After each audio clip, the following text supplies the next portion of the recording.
бас хостой байх уу яриа өөр хаа. Тэгээд партнертай болсон үед Тийм. За уучлаарай ээж. Сүүлийн жоохон шоудаад байна. Япон улсыг бол зүгээр алаан гэж хардаг. амар тийм сүртэй том юм байхгүй зүгээр. Одоо 20 дахь жил болж байна да. 20 жил. Тий. Сайн байна уу? Сайн. Хэн гэдэг вэ? Өөрийгөө танилцуулаач. Намайг Золзай гэдэг. Тэгээд Японд ирээд 7 жил болж байна. Вау. Одоо сурдаг уу эсвэл ажилладаг уу? Одоо ажилладаг. Үнцэн ажилладаг Үнцэн шүү дээ. Нууц биш бол ямар мэргэжлээр ажилладаг вэ? Одоо IT-ийн компанид одоо юу юм бэ? Assistant engineer мөн. Вау. Мэргэжил төстэй надад адилхан юм байна. Гэхдээ миний нөгөө төгсөн мэргэжил шал өөр. Тий. Өдрийн минь Хэн гэдэг вэ? Тэмүүлэн. Окей. Японд ирээд хэр удаж байгаа вэ? Одоо 7 дахь жилдээ орж байна. Вау, яг адилхан явж байгаа юм байна. Одоо үнцэн ажилтан эсвэл сурдаг оюутан. Үнцэн ажилтан.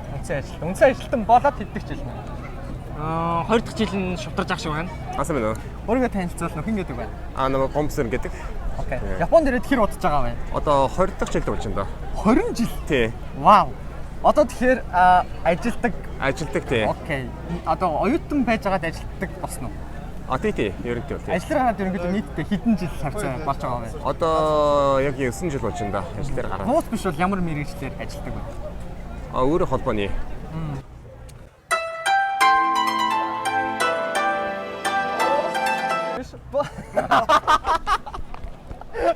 Нууц биш бол одоо олж байгаа сарын цалин чи хэд вэ? Заавал үнийг хэлэх албагүй л да. Ерөнхийдөө тэд хавцаа гэд хэлж бас болно. Юу татар матар хасангүй байх юм уу? Хасгуугаар яг зөвхөн нийт одоо юу гэж чинь тэд одоо байгаа шүү дээ. Хасгуугаар яг үндсэн тэд гэж бодогддог. За хасгуугаар бол нөгөө сайхан би нөгөө сертификат энэ төр аваад цалин жоохон нэмэгдсэн. За баяр үргээ. Тэгэхээр 26 маа. 26 маа. Хэмжээнээс нэг за өсрээд баг 23 насад гэсэн үг. Хавцаа Дунджаар бол нэг Санжуу маань 27 くらい. 27 30 юм уу те. хавцаа. Тий. За 30 хавцаа л авч байна уу да. Окей. Тэгвэл Японд за хамгийн доотлоо тэд байхад ерөнхийдөө хангалттай амьдарч чаднаа. Энэ бол тэр бол ерөнхийдөө хамгийн basic төвшин гэсэн цалингийн үнэлгээ хэд вэ? Өөрөө чи бодлоо. Хангалттай юу? Тэг хангалттай шоу. За тийм амар шоудах бас байж болно шүү дээ. Зүгээр ингээ хаяа гарч орно, дэлгүүрх хэсэг. За тэгээд эмэгтэй хүн мэдээж бас эрэгтэй хүний бодол илүү зардалтай. Тэгээд тэр үнийн өөрөө чи. Тэр хүнийхээ бас нөгөө хэрэгцээнээс хамаарах хаа. Тэр өөрөө хэрэгцээтэй юм бэ? Өөрөө чи өвддөг бол.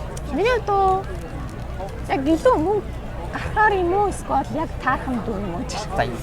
За яг тааруулаад. Тааруулаад бас хэцүү байна. За. Зардал ихтэй сад 30 маа. 30 маа. Окей. За Зад төв багтаал тэрнээс баг гэсэн үг шүү. За Яг шоу 6 цаг юугээ бүгдийг л ерөнхийдөө хамруулаа. хүнээсээ шалтгааллах бах. Гэхдээ миний хувьд бол 20 ман хавцаа байхад бол ер нь болно гэж амьдраад боддог. ямар ч Бараг шоудаад ингээд бараг өөрийнхөө хувьд бол хансаглаад ингээд болчихно. Окей. Барийнхаа мөнгө төлбөрөд Төлөөд тий. оюутны хүний хувьд байвал Оюутан хүний хувьд би оюутан байхдаа бараг л сарын 8 юм уу 9 манаар амьдэрчдэг гэсэн шүү дээ. Нэг тэгж тэгтээ зугаалж гарч шоуддаг байсан. окей. 24 тав байна уу да. 24 5 маа. Тэгвэл одоо олж байгаа одоо царын одоо цалингаас ч мэдээж оюутан биш юм чинь сургалтын төлбөр төлөхгүй тэгэхээр хамгийн их одоо гардаг зардал нь юу вэ? Зарцуулагддаг мөнгө зарцуулагддаг зүйл. За бараг бараг 4.1 нь байрандаа ичдэг шүү. 3.1 нь. Тийм. За уучлаарай ээж. Сүүлийн жоохон шоудаад байна. Бараг 7-1 болгоны ганцаараа шахмаагүй гараад алаасгүй маашаа тэгээд ингээд Шибуя Шинжику гээд. Гэтэ яг нэг мөнгө үрхийг боддоггүй. Гэтэ нэг бар клуб ороод ингээд 7-1 болгоо явж чадхлаэр тэрэнд жоохон мөнгө үргэлдээд байгаа юм болоо гэж боддог. Одоо танд одоо ирээдүйд одоо зорж байгаа хамгийн том зорилго чинь юу вэ? Ерөнхийдөө ирээдүйд Японд ч юм уу эсвэл Монголд ч юм уу. Одоо ирээдүйд тавьсан зорилго гэвэл одоо Монголд амьдраад өөрийн гэсэн хувийн бизнестэй болохыг хүсэж байна да. Амар тийм сүртэй том юм байхгүй. Зүгээр яг амьдарч байгаа газараасаа өөрөө чадах хэмжээндээ нөгөө нэг сурч чадах юмнуудын бүгдийг түүгээд авъя ч юм уу те. Тэгээд тэрийг нь ирээдүйд Монголдаа ч юм уу. За монголчууд биш ч байсан ч болно. Зүгээр ингэ дэлхийд ямар нэг нийгэмд хэрэгтэй зүйл ингээд тэрийг хэрэгжүүлэхийг хүсдэг. Окей. За тэгвэл Японд ерөнхийдөө ингээд ирээдүйд өөрийнхөө одоо толгой хэмжээний хуримтлаа боллоо гэж одоо өөрийнхөө хүссэн зорилгодоо ингээд хүрчлээ гэж бодоход ямар нэгэн том зүйл бодлож авахаар бол юу бодлож авах вэ хамгийн их? Одоогийн бодлоор бол нэг локейшн ч юм уу, нэг тийм амьдрах байр ч юм уу, өөрийн гэсэн хавсаа барьдаг ч юм уу, тийм нэг юм бодож байна. Худалдаж авах Заавал тэр материалын зүйл юм уу? Материалын биш. Юу ч байж болно. Би зүгээр юу яах вэ? Өөртөө амар хөрөнгө оруулах гэж бодож байна. Хоёр зүйл гэж магадгүй. Материалын зүйл үү? Материалгаа Окей. ямар нэгэн хөрөнгө оруулалт, ямар нэгэн хувьцаа. За. Фон ямар нэгэнтэй. Окей. Үйл хөдлөлттэй юу? Үйл хөдлөх хөрөнгө одоо байхгүй. Окей. Авъя гэсэн зэрэг бодолтой байгаа юу? Бага. Окей. За хизээ ч юм уу. Ерөнхийдөө яг тийм болчвол авандаа гэсэн тийм зорилго байгаа юу? Одоо одоогийн байдлаар. Одоогийн байдлаар ер нь бол анх би бас хостой байх уу яриа өөр хаа. Тэгээд партнертай болсон үед Окей. тэр бодож чаддаг гэхгүй юу? Таны хувьд хэдэн дөрвөөс сайн мэдэхгүй. Гэхдээ нэг 20 төлөөсээд ямар нэгэн том зүйл бодолдож авахар боллоо гэж бодъё. Тэр үед та юу бодолдож авах вэ? Материалын зүйл. Материалын зүйл те. Yes. Одоо машин авах та.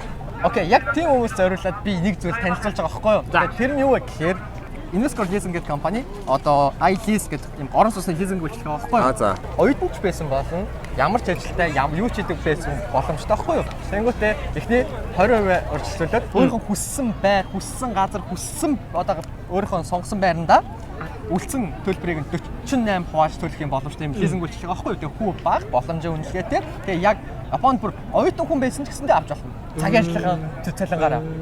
Японд авах юм уу? Эсвэл Монгол? Монголд. Окей. Манай угаасаа Монгол руу харин шүү дээ. Тэ. Одоо судлаад үзээрэй гэж сан залгаж нүүлчлэлийг сонирхож үзээрэй заа юу. За баярлалаа. Invesco. За баярлалаа. За тэгвэл эцэст нь хамгийн сүүлийн асуулт Японыг цөм хитгэн үгээр юу гэж ярих вэ? Итгүүгээрээ.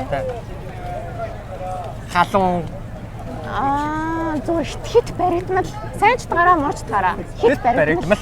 Тэр Япон улсыг цөөхөн хитэн үгээр товчондоо юу гэж хэлэх вэ? Туршлага. Тэгээд би бас цөөхөн үедээ үгээр энэ Япон улсыг бол зүгээр алаан гэж хардаг. Туршлага тий. Хоорондоо маш гоё өрсөлдөө. Тэгээд цагаас төрүүлж хин юмаа хийсэн л амжилттай байдаг юм шиг санагддаг. Туршлага алаан л гэж хэлээ. Туршлага алаан. Окей. Баярлалаа. Амжилттай. Баярлалаа. Гэхдээ амар юм соёлтой. Хит баригдмал соёлтой. Маш соёлтой. Баярлалаа. Япон улсыг маш цөөхөн хитгэн үгээр юу гэж хэлэх вэ? Маш цөөхөн хитгэн үгээр гэвэл айгу одоо аюулгүй их тайван орно. Аюулгүй инх тайван орно Япон. Окей. Баярлалаа. Амжилттай. За.